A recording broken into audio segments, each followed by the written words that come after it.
Buen día a todos, mi nombre es Jorge Luis Aguilar Castellanos, soy médico y cirujano egresado de la Universidad de San Carlos de Guatemala. Cursé la maestría de medicina interna en el Hospital General San Juan de Dios y actualmente me desempeño como residente de primer año en la maestría en neumología de adultos en el Seguro Social. El tema que vamos a tratar hoy corresponde a la anatomía y fisiología de la pleura. Los puntos que vamos a tocar, pues vamos a hacer un repaso breve de la anatomía general y microscópica de la pleura. Vamos a definir qué es el espacio o la cavidad pleural y las funciones del mismo. Vamos a hablar también sobre la fisiología pleural. Vamos a desarrollar la formación y el origen del líquido pleural, así como sus componentes y la porción del mismo. La pleura, pues la pleura corresponde a una membrana de origen mesodérmico que va a recubrir toda la extensión del pulmón dentro de la cavidad torácica. Esta membrana pues se va a dividir posteriormente en dos esbozos, que va a ser uno, la pleura parietal, que es la que vemos acá, que va a estar en contacto íntimo con, con la pared del tórax, y la pleura visceral, que es la que vemos en este lado, que va a estar en contacto íntimo con el parénquima pulmonar. Como ya dijimos, la pleura pues tiene un origen mesodérmico y esta va a estar formada principalmente por tejido conectivo y tejido elástico. Es lo que le va a dar, o tejido de elastina, perdón, que es lo que le va a dar las características elásticas tanto al parénquima pulmonar como a la pleura misma. En la imagen que vemos aquí del lado derecho, pues es un esbozo de la histología de la pleura, donde vemos el espacio pleural que se forma entre los dos, que es lo que ya definimos, y la capa o la principal o la capa más superficial, que es la que corresponde a la capa de células mesoteliales. Posteriormente, ambas pleuras pues tienen una capa de tejido conectivo avascular, y aquí viene la característica o una de las características principales de la pleura parietal, que es donde es una capa de tejido conectivo donde hay capilares y vasos linfáticos. La pleura visceral carece de esta capa, entonces esta es una diferencia que puede marcar a ambas pleuras. En sus planos más profundos, la pleura parietal forma pequeñas invaginaciones, lo que va a dar origen a los septos interlobulares, que más adelante lo vamos a desarrollar. Entre los esbozos de ambas pleuras, entre la pleura parietal y la pleura visceral, se forma un espacio virtual, que es lo que denominamos como cavidad pleural o el espacio pleural. Se dice que es un espacio virtual porque este espacio tiene únicamente un diámetro de 10 a 20 micrómetros y está ocupado en toda su extensión por líquido, el líquido pleural, y la función de este pues es facilitar o mejorar el movimiento entre ambas pleuras y así de todo el parénquima pulmonar.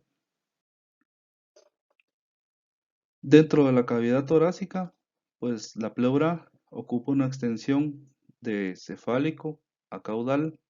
En su parte más superior, la pleura se extiende 2 a 3 centímetros por arriba del primer arco costal y se eleva justo por debajo del músculo esternocleidomastoideo, formando así lo que se denomina como la cúpula pleural.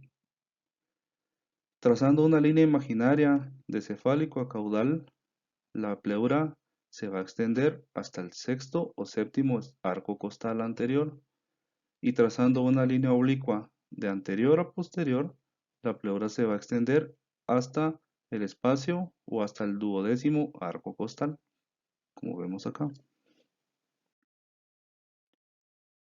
La pleura parietal, como ya mencionamos, que es la que está en contacto íntimo con la cavidad del tórax o la parte interior de la cavidad del tórax, se va a denominar dependiendo del área por donde la misma pase.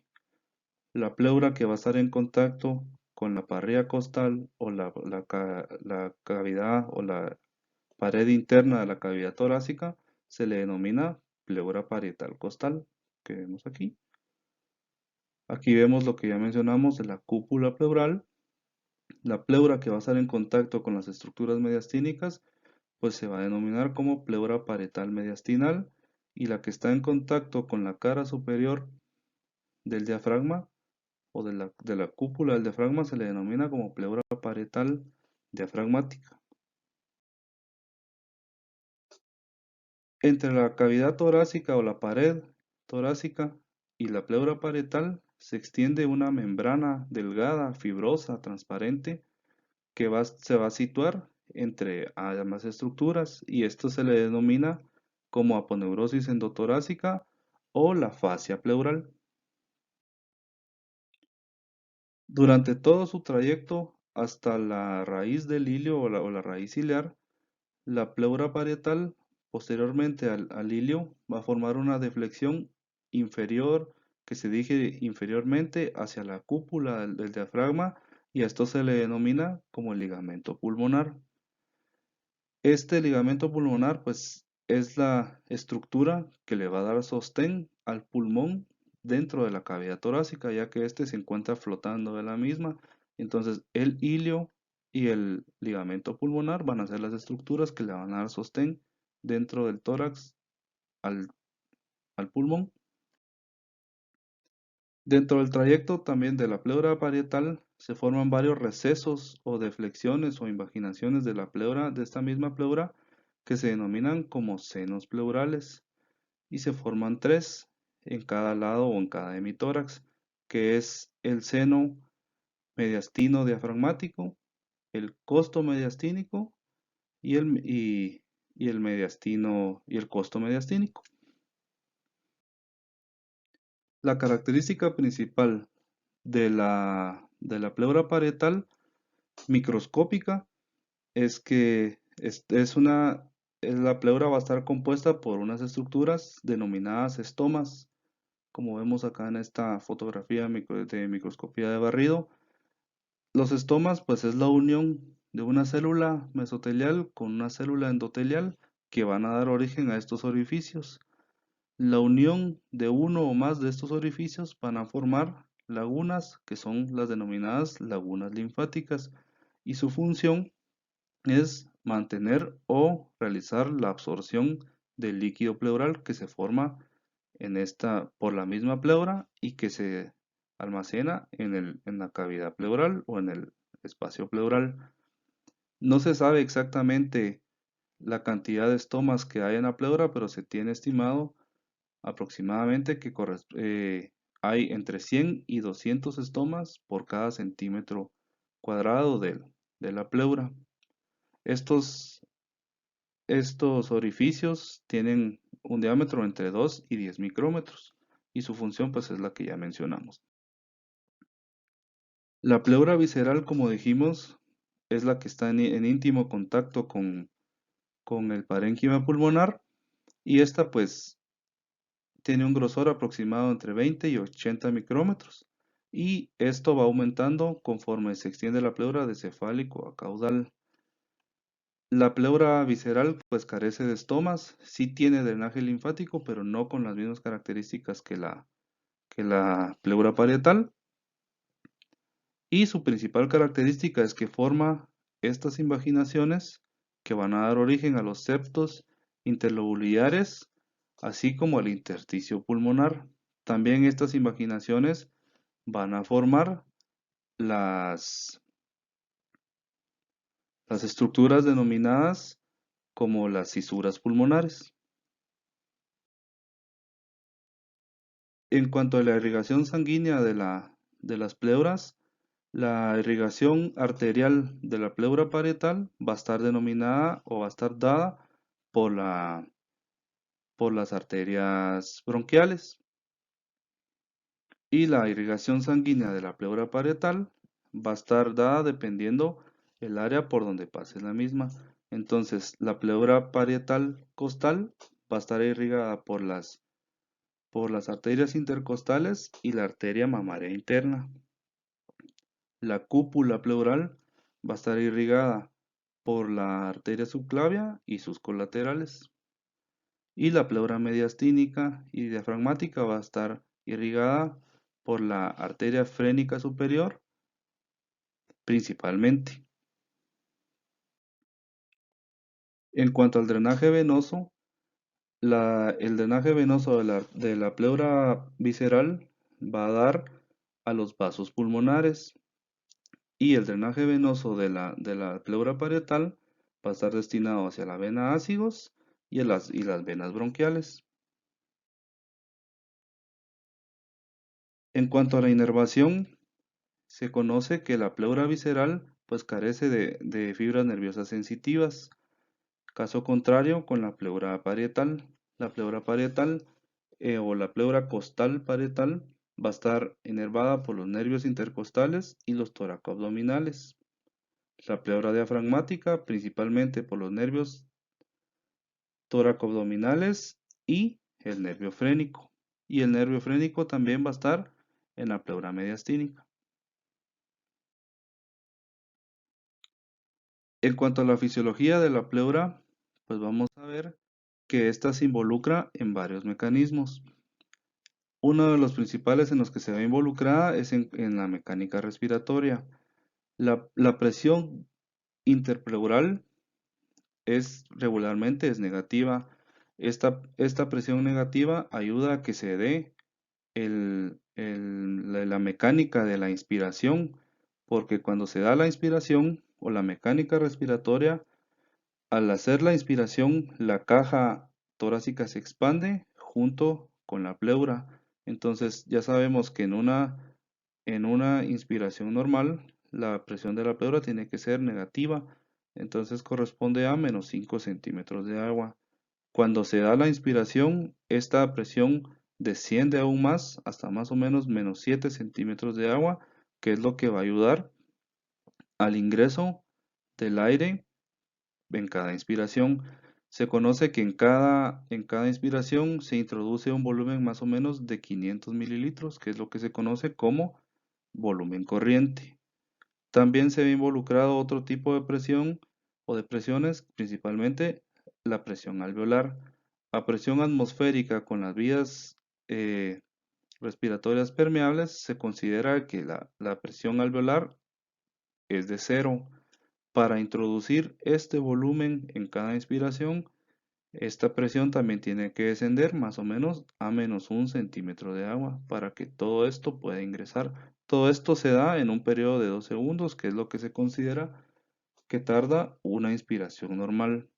Al momento de la expiración, en una expiración normal sin esfuerzo, pues todos estos volúmenes vuelven a su volumen original que en una expiración tranquila.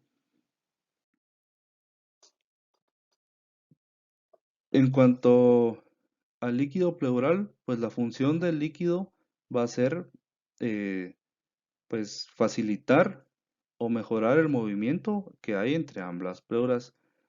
Se dice que el origen del líquido pleural es un ultrafiltrado del plasma de la circulación sistémica que irriga las pleuras, como ya vimos anteriormente.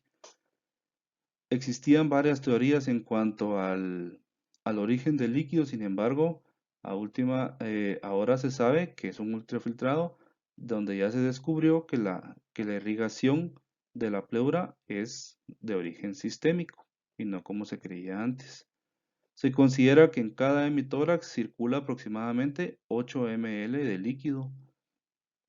Este líquido pues tiene una tasa de formación más o menos de 0,5 a 0,6 ml por hora en una persona estándar que pese aproximadamente 60 kilogramos.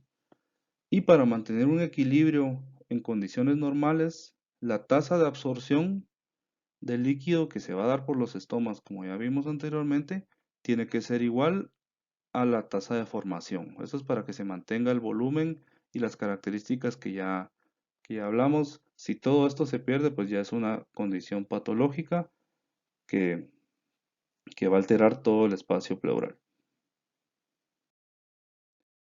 Entonces, esta condición se va a mantener gracias a las fuerzas de Starling. o a la ley de las fuerzas de Starling, que va a estar dada por la presión hidrostática que se va a dar por la formación del líquido en la circulación sistémica y la presión oncótica que va a contrarrestar la presión hidrostática. Esto va a dar como resultado un gradiente de presión, que es lo que va a mantener el equilibrio entre la formación y la absorción de este líquido. La presión hidrostática en el plasma para la formación del líquido pues va a ser de 30 centímetros de agua, con la presión intrapleural que es de -5, se va, la suma de estas dos pues va a dar 35 centímetros de agua, y esto va a estar contrarrestado por la presión oncótica, que va a ser de de 29 centímetros de agua aproximadamente. Entonces esto es lo que va a mantener el equilibrio en cuanto a la formación y a la absorción del líquido pleural. Todo esto, como ya mencionamos, pues viene de su origen de la circulación sistémica, y todo esto pues va a ser reabsorbido por medio de los estomas linfáticos. Entonces, como ya sabemos que el líquido pleural es un ultrafiltrado del plasma, pues aquí vemos las características del mismo.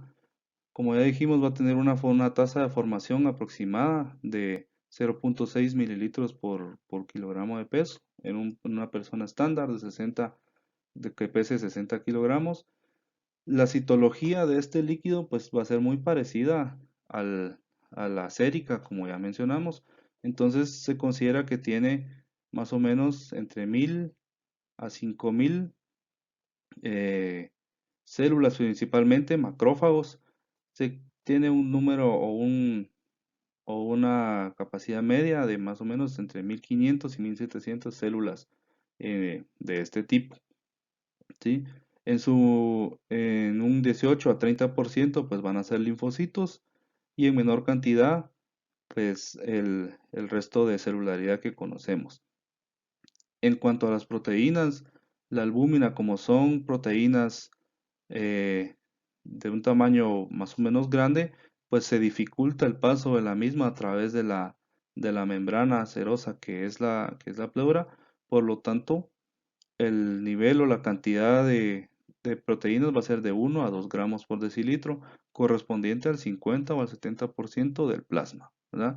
La glucosa, que es una molécula de tamaño moderado, pues va a atravesar fácilmente la membrana de la pleura, y su concentración pues va a ser muy similar a la del plasma. La LDH pues tiene que ser con un valor menos del 50% del plasma, y el pH pues va a ser similar. Estas son las características y la anatomía de la pleura. Con esto concluyo mi presentación. Muchas gracias por su atención.